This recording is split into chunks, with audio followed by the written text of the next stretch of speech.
All right. Welcome back to another episode of the whole that show.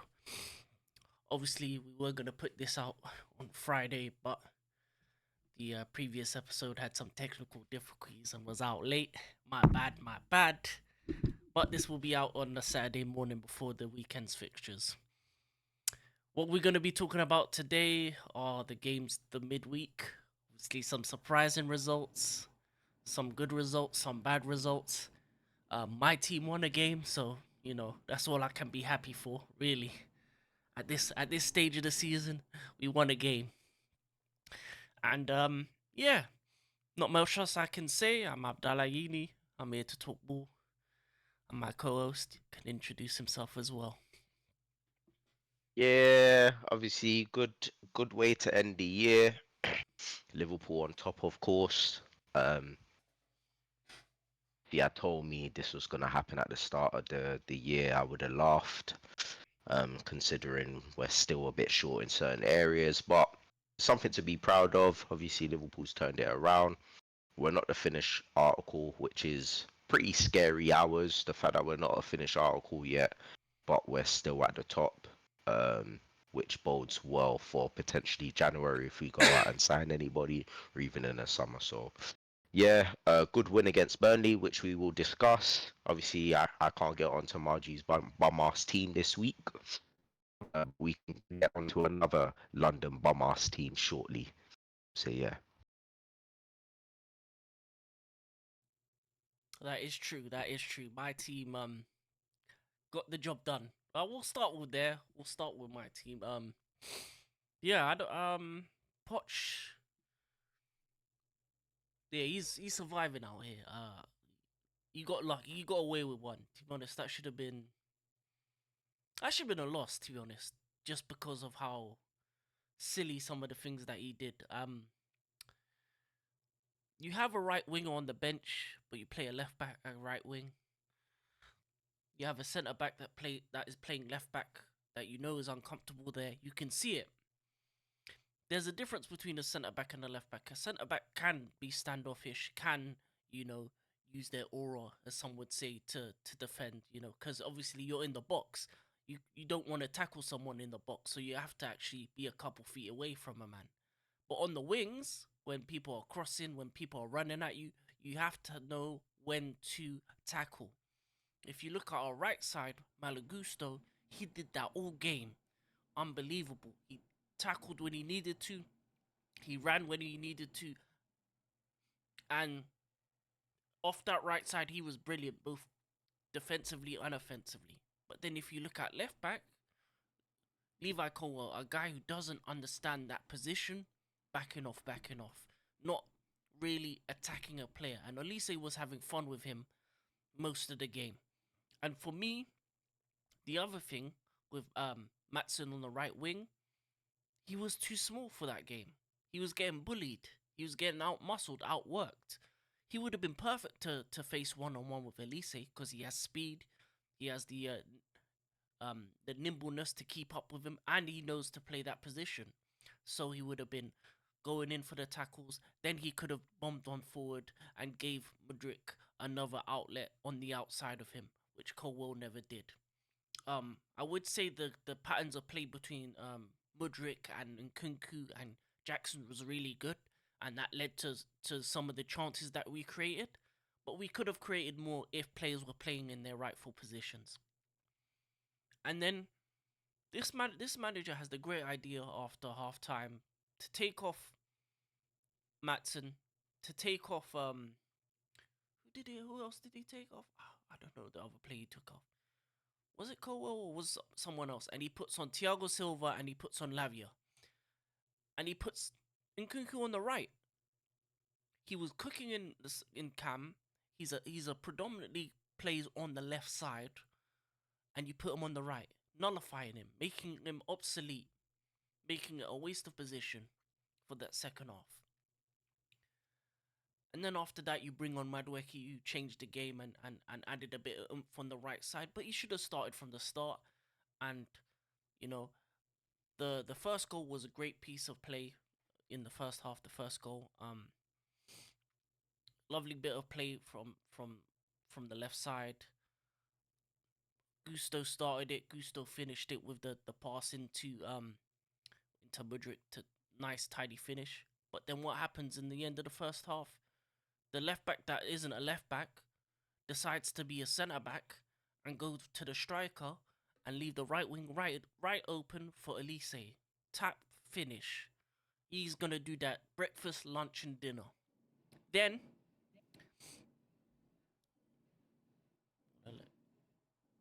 then you go on to what next? The second half.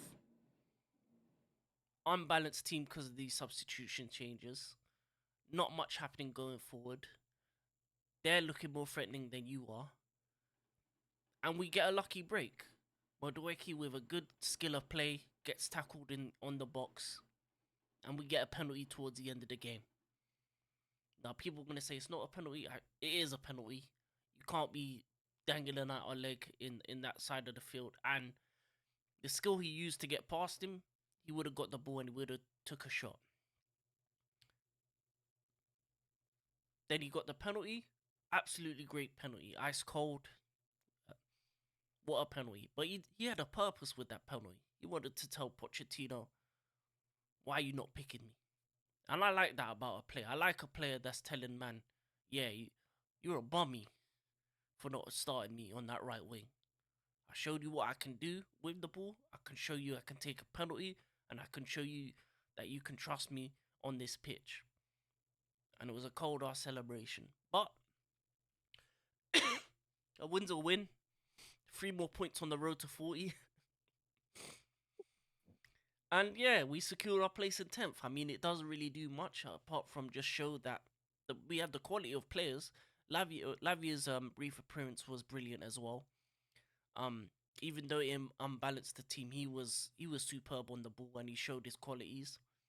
And if we actually had either Poch or a manager that actually put these players in the right positions, I think we could thrive as a squad. We still need a gunman. I don't believe in Jackson. I don't believe in Broha. Big miss by Jackson again. Clean through, did everything right, wide of the post. And then when he does finish, he's offside. So can't do either one. He's either can stay on side or finish his dinner when he needs to. So I think he's a good backup striker, Jackson. I think he's a good guy to come off the bench. I don't think he has the minerals to be a starting 9 yet. He's something that he needs to learn from someone. So we need to bring in a 9 that has the experience of being a goal scorer, being a gunman, being a gunslinger that can show him improvements to his game, because we don't have that on the field.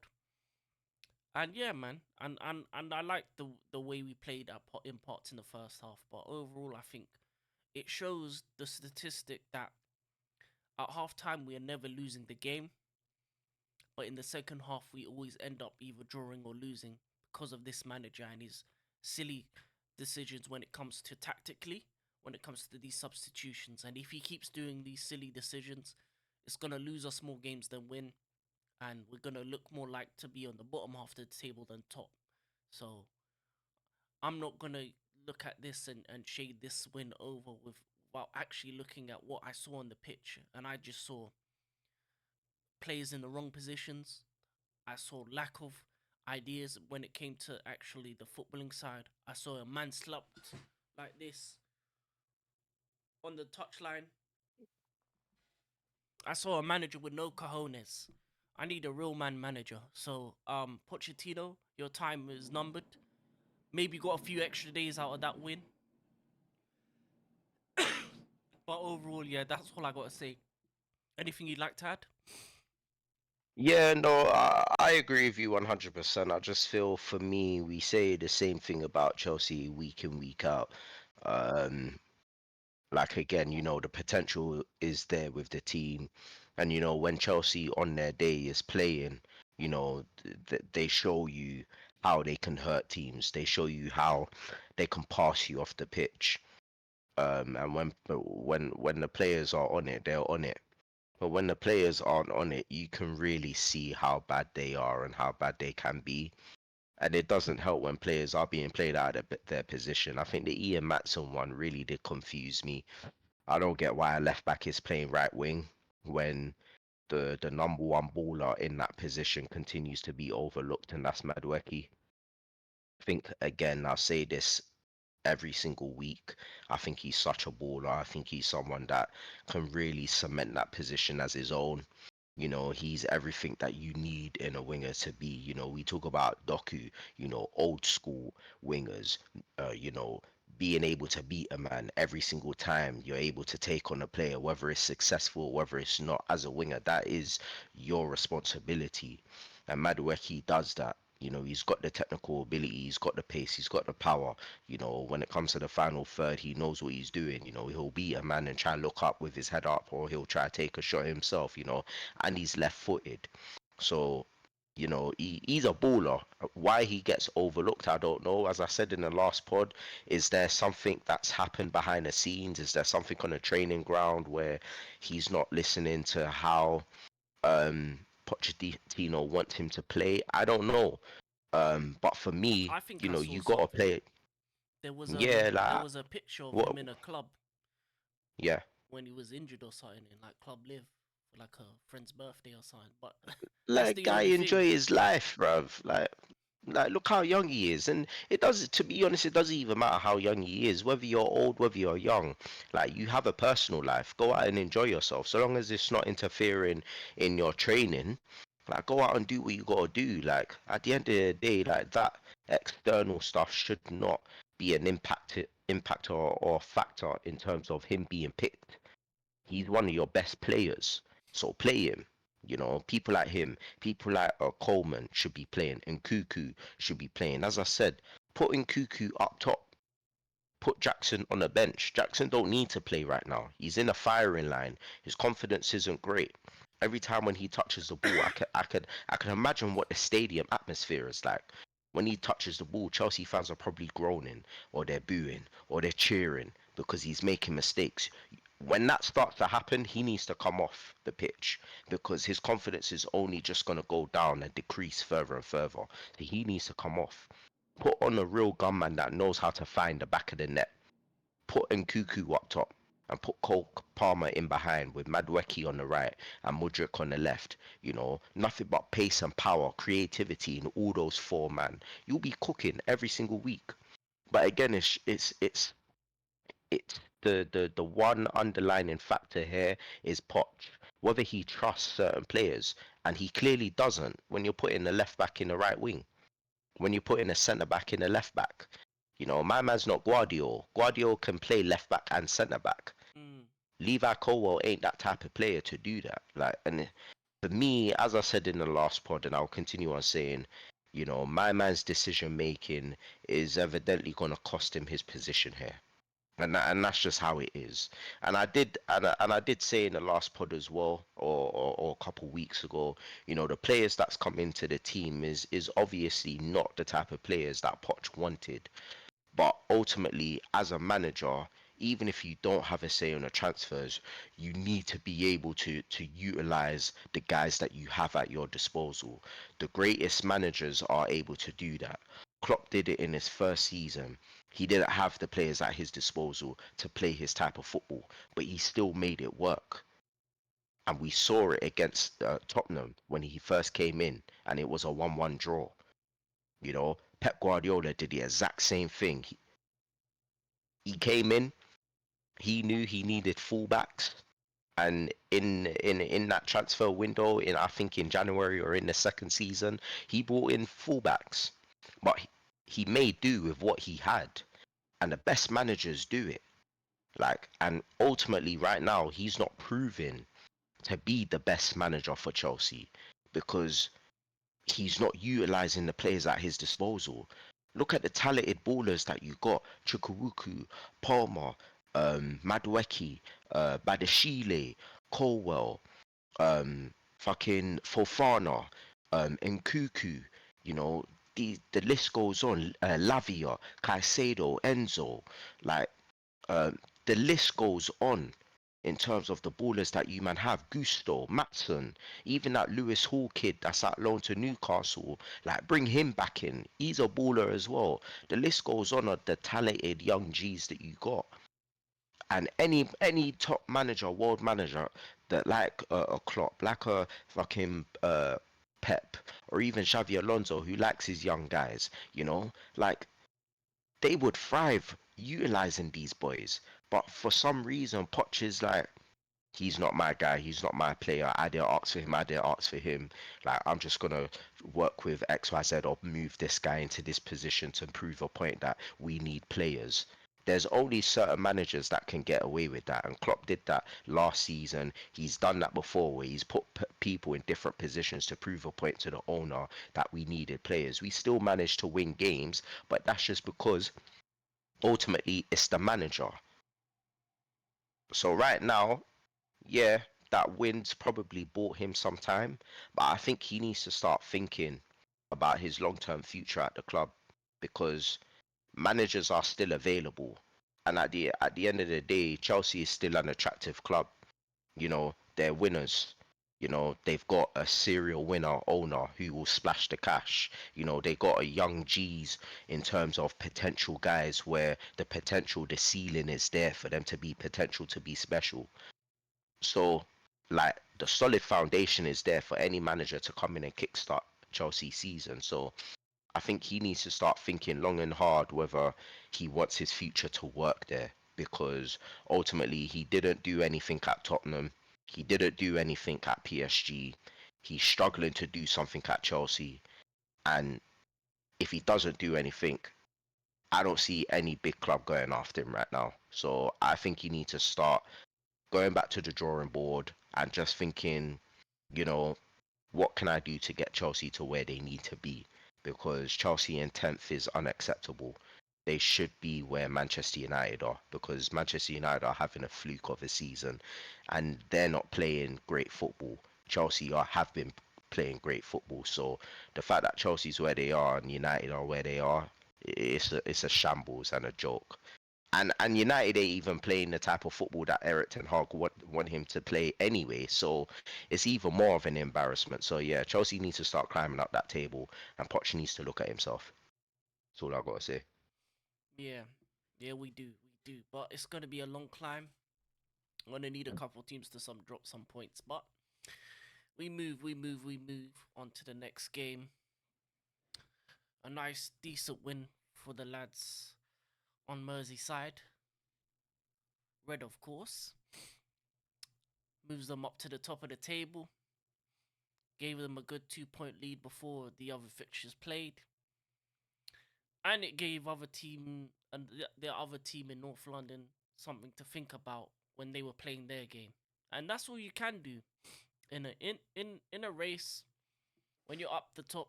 All you got to do is focus on yourself and win your games, and that's what Liverpool did. Um, I'm gonna let you go first on the Liverpool game.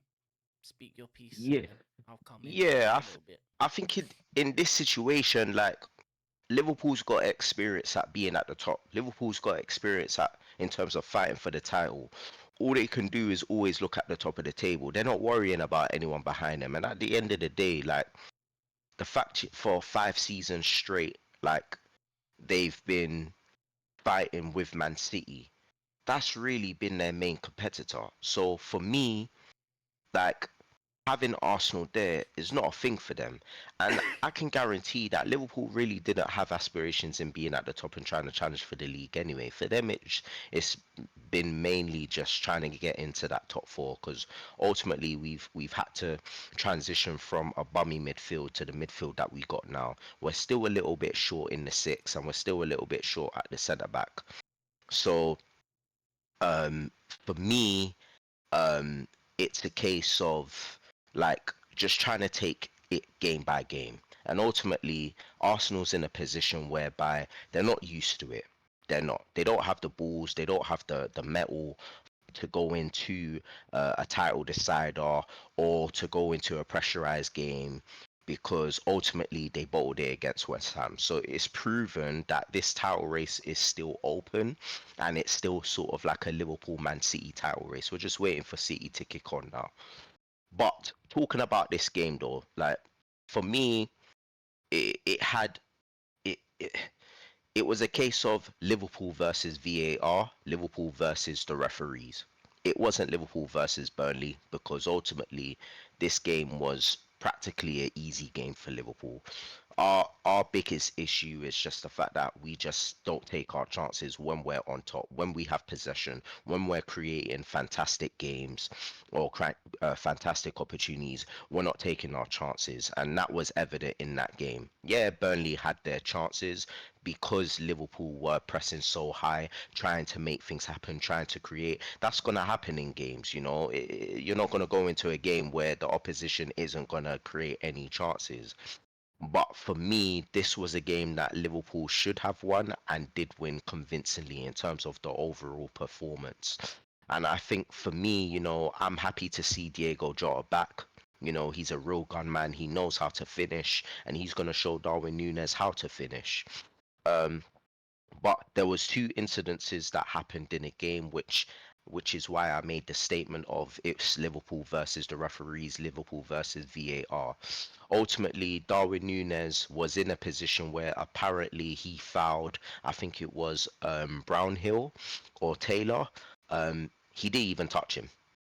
He literally did not touch him for Gakpo's goal. I think that goal should have stood. And if VAR actually looked at it properly, they would have seen that my man didn't even touch him properly. Brownhill or Taylor just went down a bit too soft, a bit too quick, for my liking. And then the second goal, which should have stood with Harvey Elliott, where apparently Mohamed Salah was offside. He was only offside because he got pushed into an offside position. And if you looked at Trafford's positioning, he was actually going to the right because he assumed that the ball was going to go there. So ultimately, even if Salah was in stopping his line of sight, Trafford already moved. So how could he be in his line of sight? Like, for me, it just didn't make sense. And what I hate about VAR is they never show you the full picture of a situation. They only show you a small clip it, and they try to slow it down to make it look as bad as it isn't in this situation because Salah wasn't offside. And I think if they had played the full simulation of him being pushed, that goal would have stood. And I just felt like for me, that game should have finished 4-0 as opposed to 2-0. But again, it just goes to show that like ultimately Liverpool are in a predicament or in a position whereby I'm happy that we're creating chances and we are eventually scoring goals, but I just feel like for me, every single week, I'm always having to talk about refereeing decisions. Like, when is enough going to be enough? When is it that we're going to get our fair share of refereeing decisions going our way? Like, sometimes it just feels like we're having to fight the referees and the opposition as well. Like, for me, it's just, yeah, I was disappointed in that game. Another week has gone by where decisions that should have gone for us have gone against us. And I don't want to keep on going on about it week in, week out because, again, ultimately, Liverpool should be finishing their dinners regardless of the officiating being so poorly. But, you know, it's hard to ignore it when it's every single week and every single game. And again, I'll reiterate that these refs need to be stripped and they need to bring in foreign refs because ultimately these foreign refs understand the game.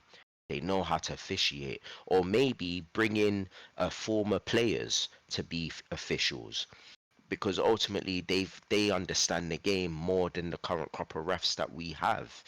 But yeah, it's a bittersweet moment. It's a sour taste in my mouth seeing, you know, officials moving the way that they are. But then again, we are top of the table, so you know I can't complain.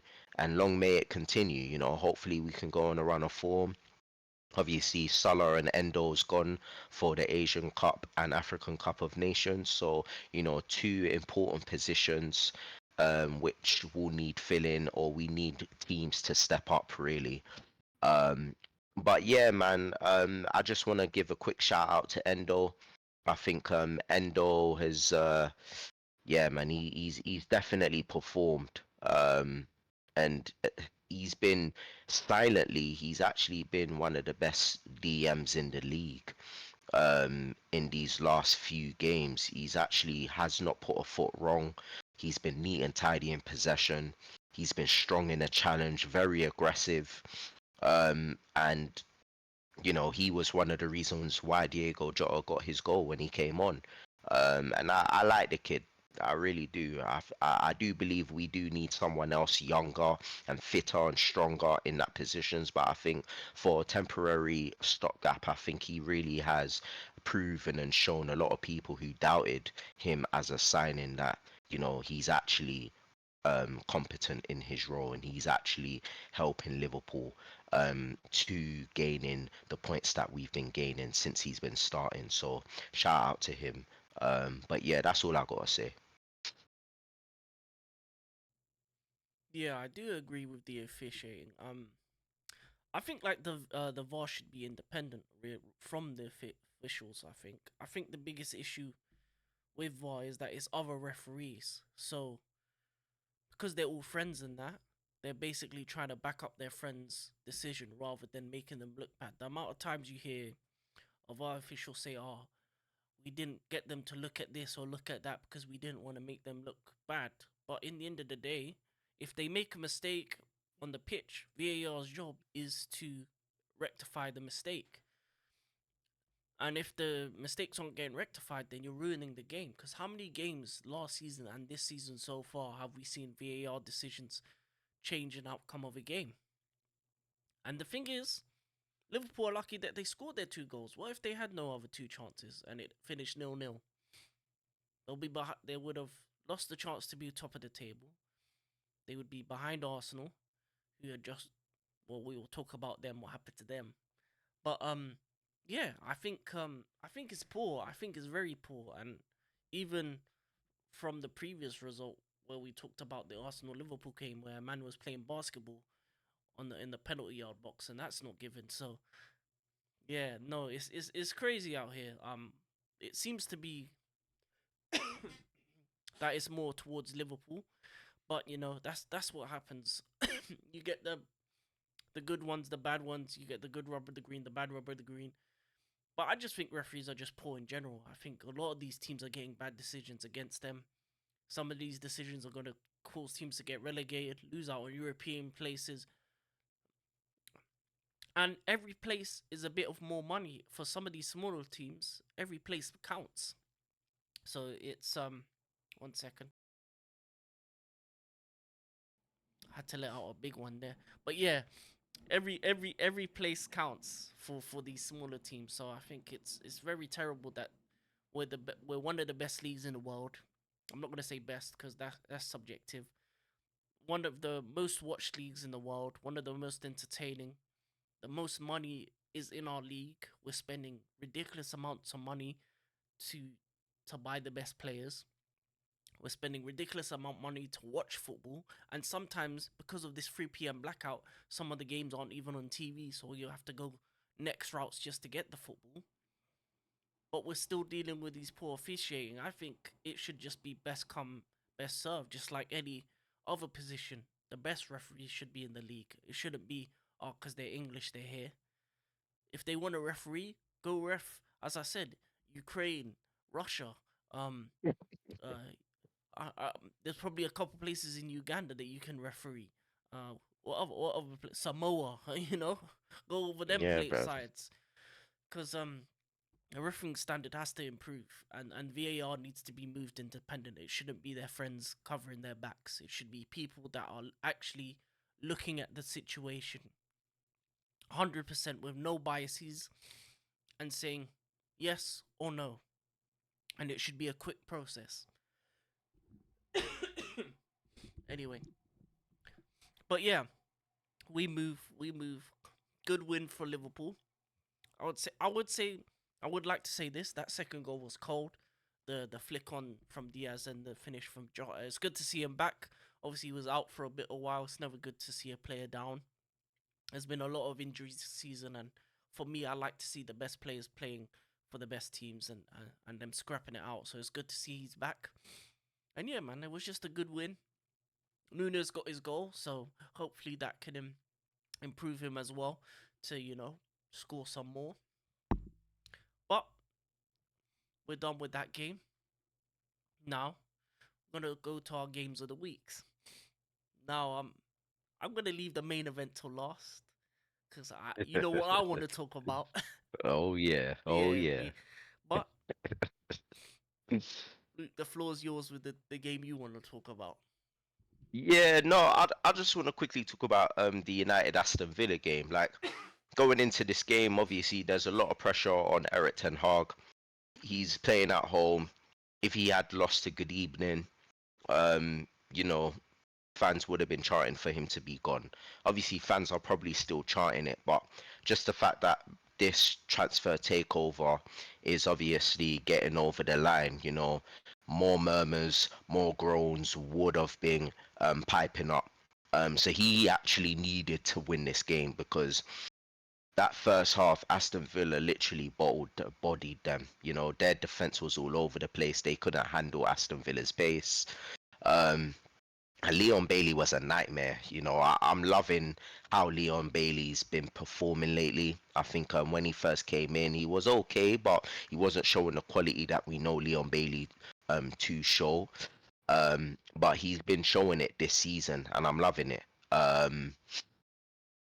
So yeah, so obviously, they were 2-0 down. United had a couple chances, but it wasn't enough to be like, oh yeah, they're gonna win this game.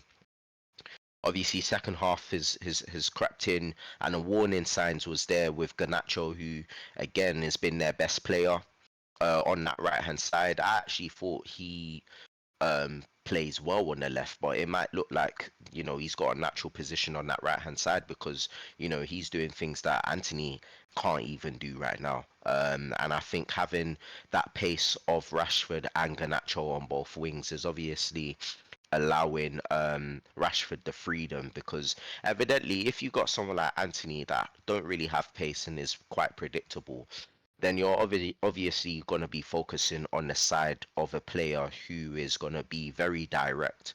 Now, if you're going to switch the ball to Rashford all the time, then Rashford isn't really going to, number one, get the space. He's not going to be able to create anything because all that pressure is all going to be down on that side.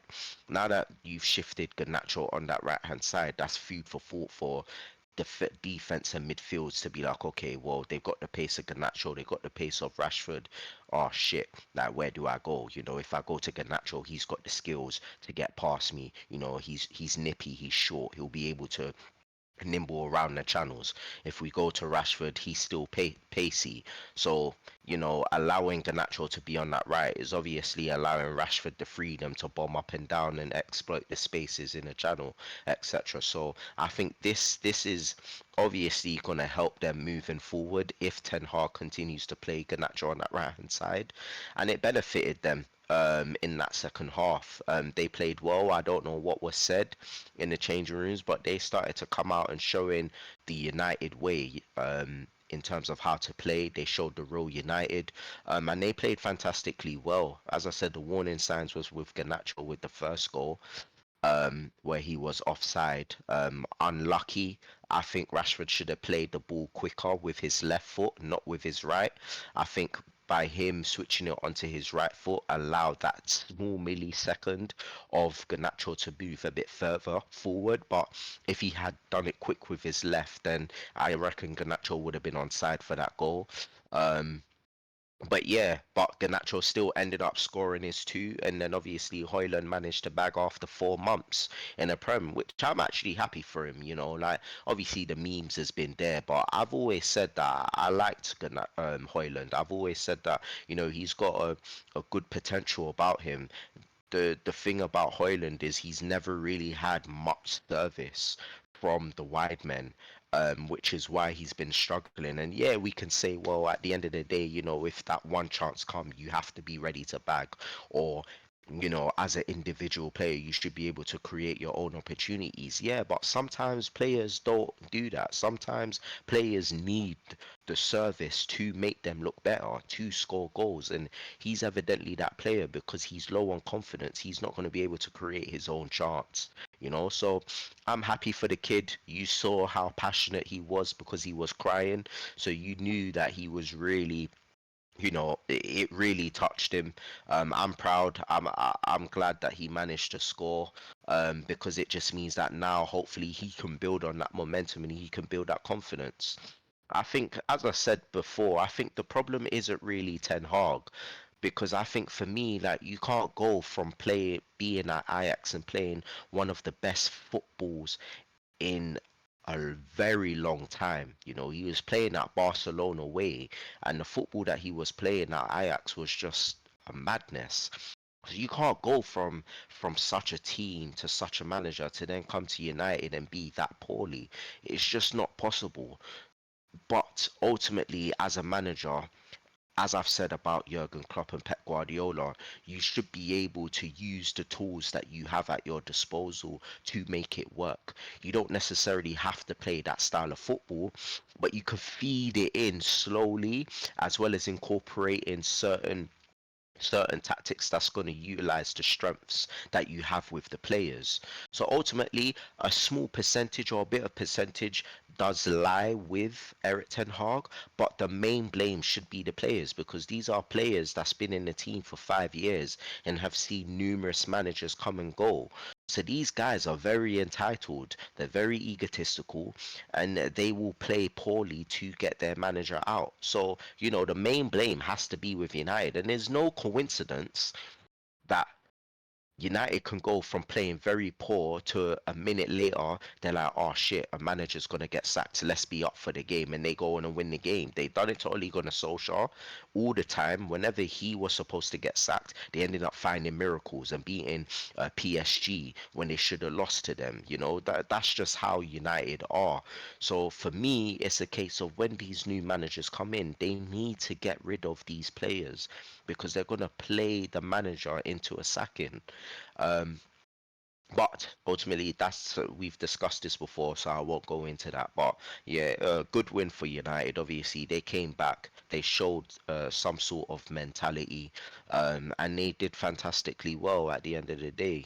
Whether they can continue this into the next game, I don't know. But they've just bought their manager a bit more time, just like Chelsea. Chelsea, they bought their manager a bit more time. But ultimately, Ten Hag needs to find who his best players are, what his best team is, and he needs to be strict, he needs to be stern, and he just needs to play a style that will work until when he can get rid of those players. Because ultimately, right now, we don't know what United's style is. It just feels like he's struggling to implement his style, but then he's also trying to appease the players that he currently has at his disposal, and is like, you know what, you guys don't want to play my way, okay, just go out and play.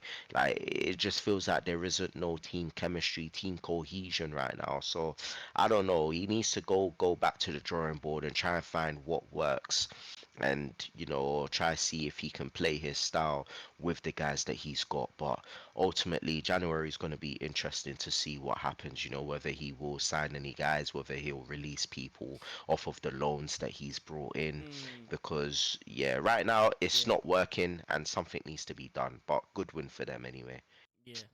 Good evening. 39 points. It's great. um, I think for Villa, they had a great start. I mean, the first goal, Onana, what you doing? The second one, decent as well. I just think it was a game of two halves. I think it's one of those typical game of two halves where United didn't show up for the first half at home, and Villa took their foot off the gas in the second half for some reason. Um, and that's the difference between an elite team and a good team. When Villa needs to get that win to get to the top of the table, to put their name out there, to say, yeah, we're here, they go ahead to one of the worst teams and do that in the second half. Allow Garnacho to get a brace and Hoyland to get his first goal to win. Now, for me, I think it was a great second half from United, and I think I agree a lot of what you say about Hoyland. I think he's a great striker that just needs the support, and it's a shame that the one player that could have been his best support in Sancho is being excommunicated out the club, because I think he's the only creator they really have, Yeah. and obviously he's getting moved on. And then you know Garnacho, left right, it doesn't really matter. He's solid. Rashford needs to step up more. But yeah, and even for me, Bruno at the 10, I don't think he works at the 10.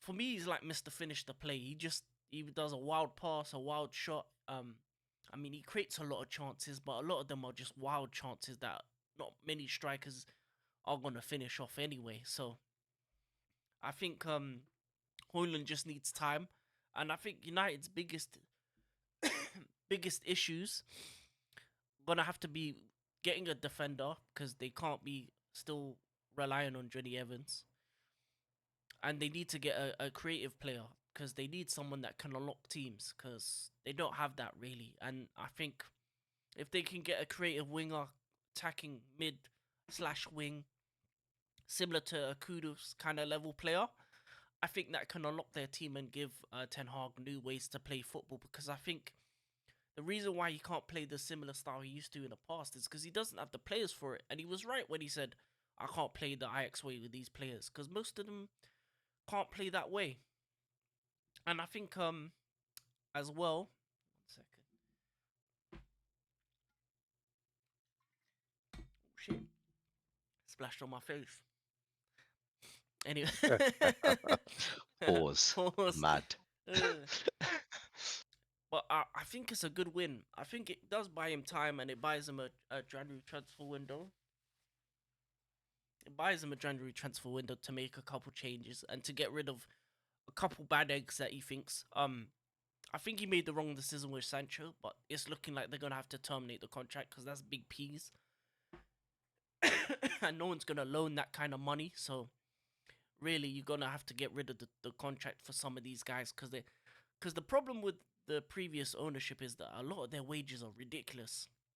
So that's why their egos are inflated, because the wages. I'm looking at some of these wages and the wages that are being quoted, and I'm like, none of these players are playing what they're worth. And then you're thinking, okay, you're getting these big boy wages, and some of them aren't playing.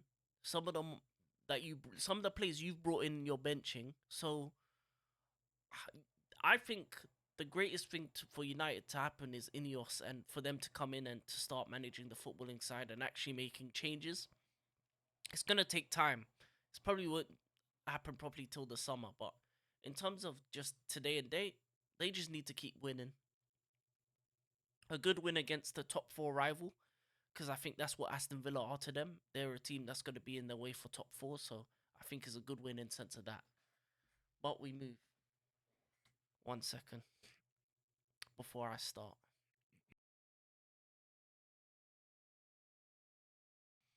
I gotta get my voice ready for this, because you know what game I'm gonna talk about? Game that happened last night, or for people watching on a Thursday night. Now there was two games actually, and I was saying to my co-host during the day that all the other teams won, all the big teams won. Someone's got to lose today. But you know what? Someone was watching and someone was listening. And two of those big teams lost. Now, I could talk about Tottenham, but who cares about Tottenham? They get battered everywhere they go. Plus, they're not even a big team anyway, fam. They got a nice stadium. I ain't gonna lie to you. I've been to their stadium. It's nice. It's comfy. Food is okay as well. So I'll give them that. Yeah, they got some good food outside the stadium. You know, Tottenham isn't the nicest area, but they got a big grating, and inside it's kind of comfy in there. I'm just gonna say that. But Arsenal, title contenders, Mr. Big Shot at home to your London rival, the team that you took. Rice, rice, baby. Dun dun dun dun dun dun dun dun. Rice, rice, baby. Dun dun dun dun dun dun dun dun. You took their best player. They came to your ground and they shat all over it. They turned the Emirates carpet into their dance floor. But you know what? You know what? I'm gonna give you the first goal wasn't a goal.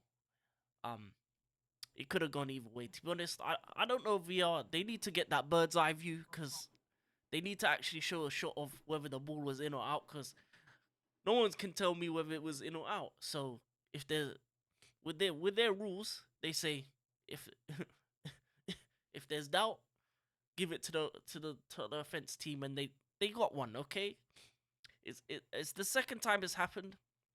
The first time they came back around and said, yeah, no, it's good. This time, I don't know. They might give you a statement. You know, PJ Moore statement. We'd like to apologize. That's what they do to every other team. So, take the statement, read it, weep it. But to be honest, you didn't play good enough. Let's talk about it. Martinelli. Mm-mm-mm-mm-mm. Mm-mm-mm. He's been poor this season. Now, he's very young, he's very inconsistent, and that's gonna happen. But take him out the firing line. I don't know why Trossard was playing left centre mid. It wasn't the game for him to play left centre mid. You needed some physicality in there. Put someone in. Jorginho, maybe El Neni. You got midfielders that understand what type of game this is. You know, El Neni, the Egyptian king. Put him in. I think Trossard would have been better off left wing. And I think guys like Martinelli needs a rest. They've played a lot of games, a lot of time, and you can see that. Sorry about this. I'm going to be coughing a lot. Still coming off that illness, but it is what it is. I gotta say what I gotta say. You look at the front three and you look at Saka. He's not been performing as well as we'd like and we'd hope. Give him a rest. But that's the thing. Who are you going to bring on for the right wing? Reece Nelson. Now, we saw some memes about Reece Nelson, but let's be honest. They're all true because he's not good. He's not good enough to be on your bench. And up front, Jesus. My best ability is not to score goals. That gone. Wow. Just poor. Your front three is just poor right now. And to be honest, Eddie Nketiah or your defense is in trouble. Nketiah is in the room. Yeah, he ain't doing that no more. Defense is they're in peace. There's no war when he's around. They see the 14, they ain't scared no more. They see the 10, they ain't scared no more. They see Smith Rowe come on with the 10, they ain't scared. They used to be, fear used to be when you saw 14 and 10. Back in our days. Remember when we used to see 14 and 10? Used to be off the camera. Off the camera. I'd be like, no, I'm not here. I'm not here. That's what 14 and 10 used to do to us. Make us move off the camera. I had to move off the camera just to show what 14 and 10 used to be about. And I don't even need to mention the names. If you know, you know. But, yeah, I think Arsenal's attack this season has been woeful. I mean, some of the statistics on who scored more than them it's fun to watch, but it's fun to watch, but it doesn't make good reading. It does not make good reading. You are second in the table, I would give you that, and this is just one of your many losses. But for me, the worst thing is the way you played the game, and I think when it comes to playing at home, you have to play with the pride and passion and want and will to win. Sure, the referees may have messed you up with that first goal, but guess what? Get angry, fight back, rile up the crowd. If you think you've been screwed, act like you've been screwed. You know when Liverpool get screwed? Them man turn to demons. The crowd starts roaring, the clock starts going. You hear you never walk alone, all that. And then they win 4-1. But what did you do? Chance after chance. Waste attack after waste attack. And then you let a former player, former centre back, come on, hit you with a bullet header. Oh, I felt like me on FIFA. Bang! Off the post. And that's how I be doing my head. What hang? You didn't want to celebrate, but you should have. I It's respect true. that. You should have. I respect that he didn't want to celebrate. To be honest, I ain't gonna lie. I gotta give it to him. But then, yeah, just fans leaving on the 85th minute. Shame on you fans as well. There was enough time plus extra time to get back in to at least to get a point. If you stayed there. Well, that man just didn't wanna beat the traffic, innit? That man were leaving the droves. I was looking at the game at the 90th minute. Fam. I was seeing seats everywhere. I was like, I could have had that seat. That's a nice stadium. Why didn't you stay till the end of the game?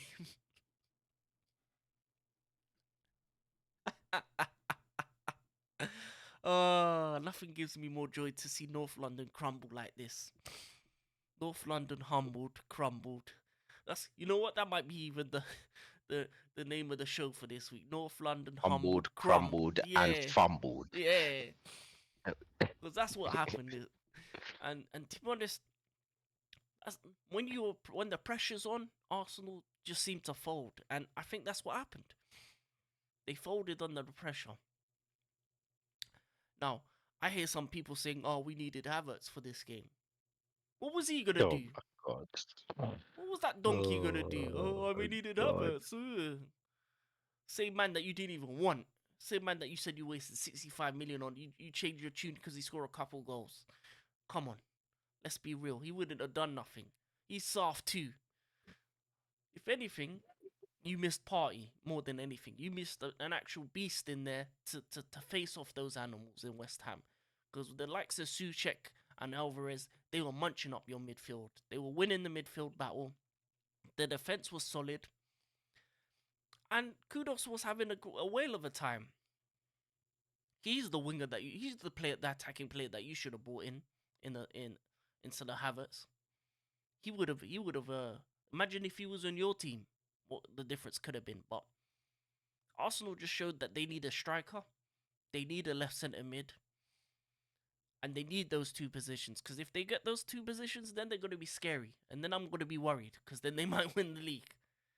But if they don't do that in January, it ain't going to happen.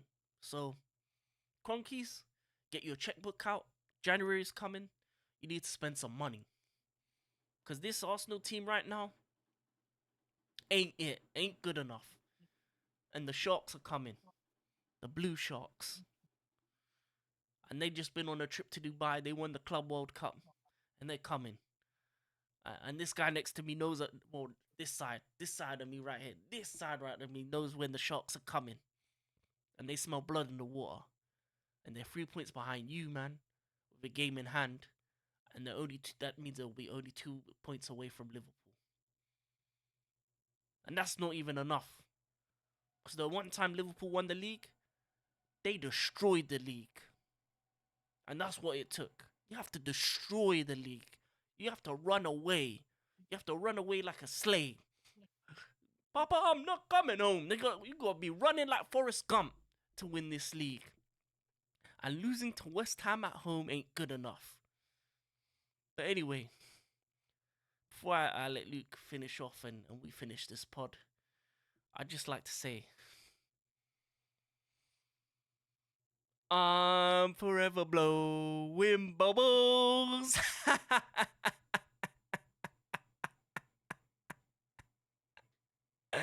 United. Claret and blue. Woo.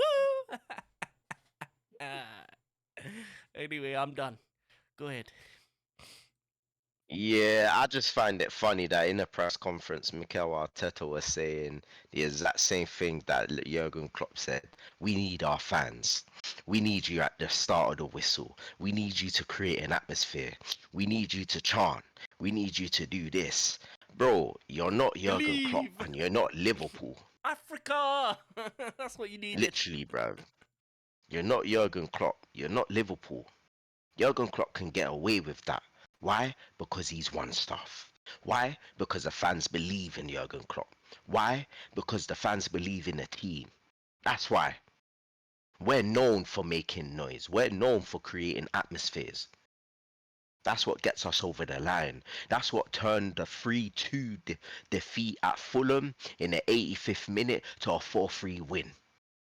Because of our fans. Our fans always deliver and take us over the line. What does your fans do? When the going gets tough at 2-0 in the 85th minute, your fans left the stadium. There's the difference. In a title decider, when you need your fans to get you over the line and turn your result from a 2-0 to 2-2, your fans left the Emirates. Why? Because they're fickle. I've always said this about Arsenal fans. They're fickle. When times are high, they're always there. But when times are low, they're never there to support their team. Because they're fickle. They're not real fans. Amen. They're not true fans. They're not true fans. When Liverpool was going through their drought last season with their bum-ass midfield, our fans were still there. They were still there. Even when we lost a couple games, even when referees were screwing us like they're screwing you, our fans are still there supporting.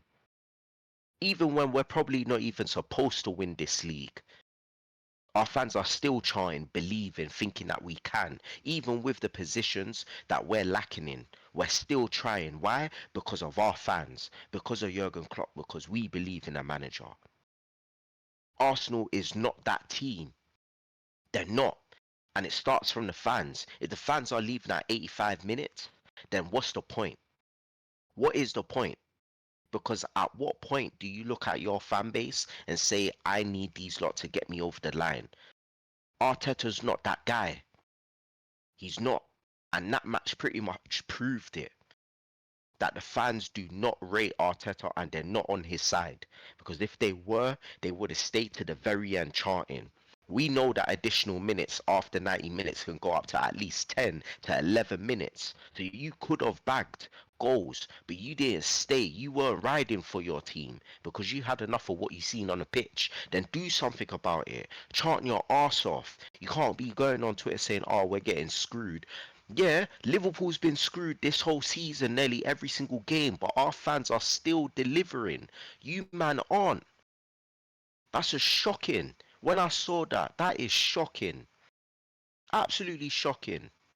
Should be ashamed to call yourself an Arsenal fan, turning on your team like that. Why? Because you man ain't top of the table no more. Disgrace. Boil. Dickheads. Anyway, back to the game now. So, for me, with this game, Arsenal been screwed. Let's be real. It wasn't like the first screwage against Newcastle, where that ball actually was in. But in this one, the ball was out. It was out, man. My man's foot was wide out of play to try to bring the ball in. And when are we going to get a bird's eye view camera? When? When?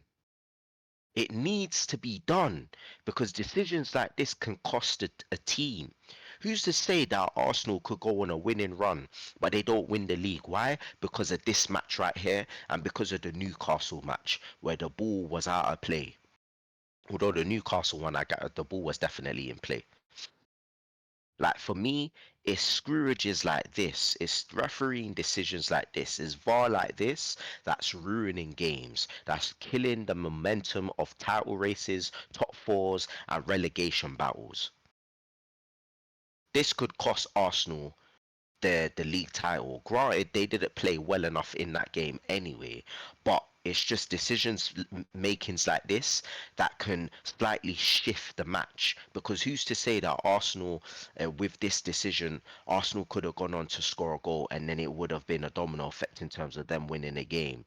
But once decisions like this goes against a team, sometimes it can dent a confidence, and they're like, you know what, a referee's on our case. Fuck it, I can't be asked to keep pushing on. But then again, it's a difference in mentality. Liverpool's been screwed every single game, but when they see that referees are getting onto them, they use that anger and fuel to go on and try and win that game or at least That's get a literally just point. it. It's about mentality. Arsenal have always been struggling season upon season when it comes to mentality. Always. And it doesn't matter about the players that they go out and buy because the players that they go out and buy don't have championship winning mentality. Jesus, yeah, he's won the league and won titles, but was he the pinnacle player in that team in terms of winning? No, he wasn't. Kai Havertz, was he the pinnacle player in terms of winning? Yeah, he scored the winning goal in the Europa League, but did he perform at Chelsea? No, he didn't. Zinchenko, same again. He didn't. He wasn't their main left back.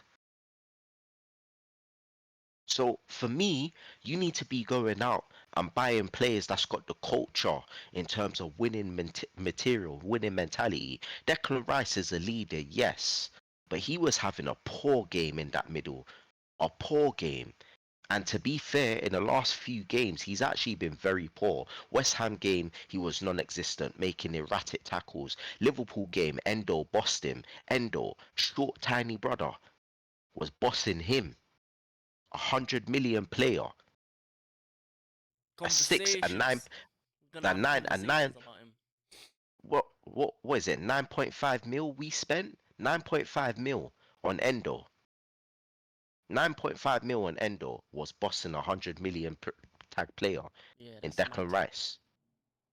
That is mad. Like for me, like Arsenal need to go out in January and not only bring in natural leaders, which we've been saying for years anyway, but they need to go out and sign players that actually will benefit this team. Like Leandro Trossard is actually a decent player, but he's not getting into starting games. Or if he does start, he plays in a position that's not even natural to him. He should be playing left wing. Gabriel Martinelli's been shocking, so put him there. If Gabriel Jesus don't want to score goals, then fine, shift him at right wing like Pep Guardiola did. Drop Saka, shift Jesus at right wing. He's got the pace to do it, so shift him there. Like, make these decisions. Put Kai Havertz in a striker position, but get him to play false nine. He can play there. He's done it at Leverkusen. He's done it at Chelsea. Like, who's to say he can't do it at Arsenal? He knows how to finish better than Eddie Nketiah and Gabriel Jesus. So put him in a false nine position. There you go. Problem solved. But that's the thing. Like Arsenal's or Arteta's problem is he plays players into bad form, and when they're in bad form, he still continues on playing them. Why? Get people out the firing line. Look what happened to Darwin Núñez. He took Darwin Núñez out of the firing line and put Cody Gakpo there. Then he said, you know what? We need a bit of pace. You know what? To get the best out of Darwin Núñez, let's shift him left wing because at least he'll be frightening on that left with his pace and he can just cut in. And it benefited him. Now look, in that goal, he managed to cut in and he managed to score first time against Burnley. It's decision makings like that that you need to have as a manager to get the best out of your players when they're not on form. Take them out the firing line, or maybe switch positions, maybe play them elsewhere. Gabriel Martinelli can play striker, you know. He's not just a winger, he can play striker. Maybe play him in the striker position.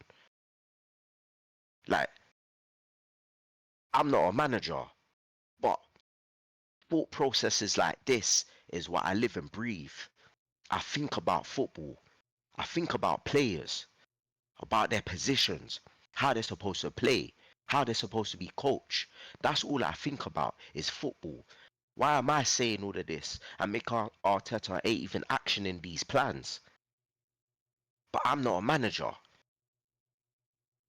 If Mikel Arteta had any sense, these are the stuff that he should be implementing to get the best out of Arsenal. When things aren't going right, make the right tactical tweaks, make the right substitutions. Substitutions failed Arsenal in that game. It was just easy for West Ham. Easy. Suchek bossed that midfield. Easy. But you know what? Thank you very much, Jared Bowen, because you gave me points on Fantasy Football League. So thank you very much. And yeah, bruv, like,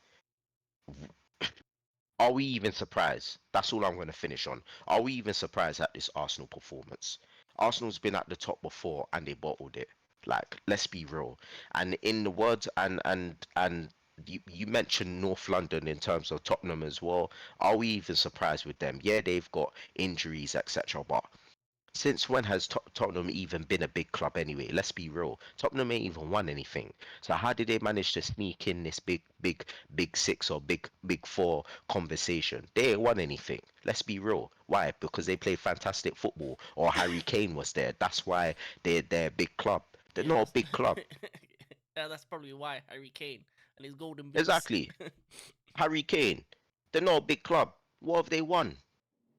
Like, let's be real. Why are we talking about them as a big club? They ain't won nothing. It's because they got a nice stadium in it. They, you can go Beyonce and that. Exactly, but they ain't won nothing. So Yeah, how are I they a know. big club? They'll probably get replaced by Newcastle or Villa. They Most will likely get replaced Newcastle. by Newcastle or Aston Villa. It's not even probably. And let's be real, Aston Villa won the European Cup, so should they not be talked about as a big club themselves? Oh yeah, no, they definitely are, but they need to win. Modern day. That's the thing. If Unai Emery or Eddie Howe starts to win even the smaller trophies and stuff, and starts to put their name out there in kind of like winning the Carabao Cups, the FA Cups, stuff like that. Start with that. I think Newcastle and Villa are two teams with their owners because they got both billionaire owners that can be there for a while. So Mm, money nowadays. I don't think is the only way to win. It has to be through the sporting from top to bottom and making the right decisions in the right time. So this January window is a big deal. If Man City make the right moves, if Liverpool make the right moves, or Arsenal make the moves, can change the atmosphere of what we think is gonna go into the rest of the season. So yeah, yeah, it's but gonna yeah, be a big January, and it's gonna be it's gonna be interesting to see what happens. But yeah, I think I think Tottenham out of the top six is most likely to be replaced. I mean, their fans keep talking about other teams being replaced, but let's be honest, they haven't done anything but a League Cup in '08. So yeah, exactly, bro. if anyone's gonna be replaced, it's them. And I'm gonna state this that Newcastle are gonna be the one to replace them. I think with that kind of money that they have, Eddie Howe's only probably on borrowed time in terms of if he keeps to continuing playing the way he is with Newcastle. Even though he's been great so far, I think keep him for another maybe year and a half, year and a half. Give him another summer to bring in a bit more talent in because I think their defense is a bit older now, so I think they need to refurbish that defense. But I think in the future, Newcastle are going to be a problem. So that's why I'm upset by my team because there's more problems than solutions right now. Like you look at this league, the top 10 teams, more problems than solutions. Like you can't afford to drop points to anyone. So it's just all about winning, winning, and more winning. But for Declan Rice against West Ham, I think he played the occasion. His family was there. The West Ham fans, that's his boyhood club. I think he just did too much. Even when he gave away the penalty at the end, he was doing too much. That Mm, was a bummy penalty, by the way. I needed that. I needed that third. Hey Ben Rama, you're a baller. I used to like you back in the day when he was. Where was he at? Was it QPR? QPR was he at? I remember when he first moved to West Ham. I was like, oh, that's a shame because he reminds me similar to like an Eden Hazard type kind of player in the way he's so yeah, shifty yeah. with it. And so yeah, man, he needs to be better with the penalties. Cause come on, man, you got to put the dagger, the late minute dagger while the fans are walking away. They walking away from everything in life. They walking away. Them man were walking up them stairs quick by the thousands. Yeah, man, them fans were. I ain't gonna lie. That was crazy. This is this is Christmas time, man. You know you went to your first game and you're walking out the stadium like that. Imagine if you know if someone's first game to the stadium and they see all the people walking away and like, why why everybody leaving, mummy? And they're Arsenal fans. I'm us. I love this. Oh, it was a glorious day yesterday. It was so good. But you gotta live with the little moments, you know. I'm a lowly team in mid-table, you know. I'm a mid-table man, them. So, but hold that Arsenal, hold that Spurs, and you know what? Congratulations to that TikTok Hoyland guy, innit? Cause man got a big buzz off that. You know what? Maybe you are his special, special because he got the goal. But hold that, True. Unai Emery and Aston Villa. Are you conceding 3 goals in the second half after being 2-0 up? You had one job. This could have been a legendary episode, but you had one job and you messed it up. But anyway, I'm gonna let you say what you gotta say because it's looking real dark over your side. Last It bit of is, light. bruv. It's the light's gone. Obviously, the clouds are seeping in. You know, it's still blue skies, but yeah, the clouds are coming in fast, thick and fast. So, yeah, man, nothing really to say apart from glad that we're top of the table. Glad for the 2-0 win. It's us against the world. Let's keep on going, and I want to see some January transfer signings. Yeah, man. Another great episode. Hold that show full free.